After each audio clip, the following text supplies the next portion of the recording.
at the time, it was a West Coast sport, blonde hair, blue eyes, 6-foot girls. And she's a little different than that.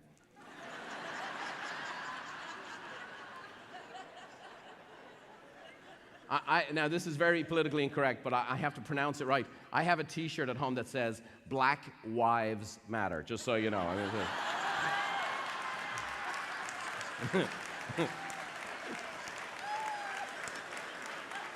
Hey, after hearing what Jay Leno said last night, I feel I can get away with that stuff now. Here's the thing. She's an All-American. She finally gets, all these honors and whatever else. She gets a chance to be one of 60 girls to compete. So in comparison, okay, there had only been one black player on the Olympic team, and her name was Flo Hyman. She was almost 7 feet tall. Beverly's 5'8". So she's not invited to the Olympic tryouts. So very easy to get caught up in the comparison. You guys with me, yes or no? And she says, all I want is a chance to what? Compete. Writes notes, writes letters, writes notes, letters. Just so you know, your quantum leap may have some closed doors. Closed doors. Closed doors. So what did she do? She wrote some notes and slid them under the door. And then she got every coach who ever worked with her to write notes, and every camp counselor, and then this person, and that person. And here's what happened. The Olympic Committee said to her, we will give you a trial if you stop sending us notes. That happened. And she went there, and there were 60 girls in Colorado Springs.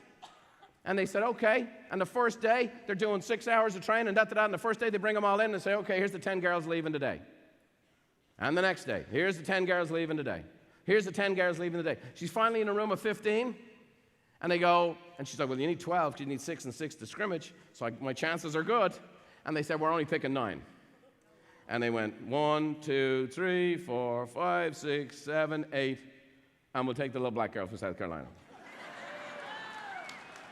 And then they told her, listen. So the door opens a crack. And then they say to her, now listen, you're not really what we're looking for, and you probably won't be here very long. And you need to know we're going to be bringing in people here all the time. And for the next 4 years, they brought in hundreds of girls to try out for the team. Accomplished girls, national championship girls, people who came in with all of the resumes you could imagine. And she beat them all out. And I've asked her this. Well, how were you able to do it? And here's what she said. I had to leave behind what I knew in Tennessee and realize this was a new game. A great book to help you with this, and again, I'm going to give you resources because I don't want to leave you in this place of what do I do. It's a fantastic book called What Got You Here Won't Get You There. What got you here won't get you there. Now, you're the same person. You don't abandon everything. Please hear that.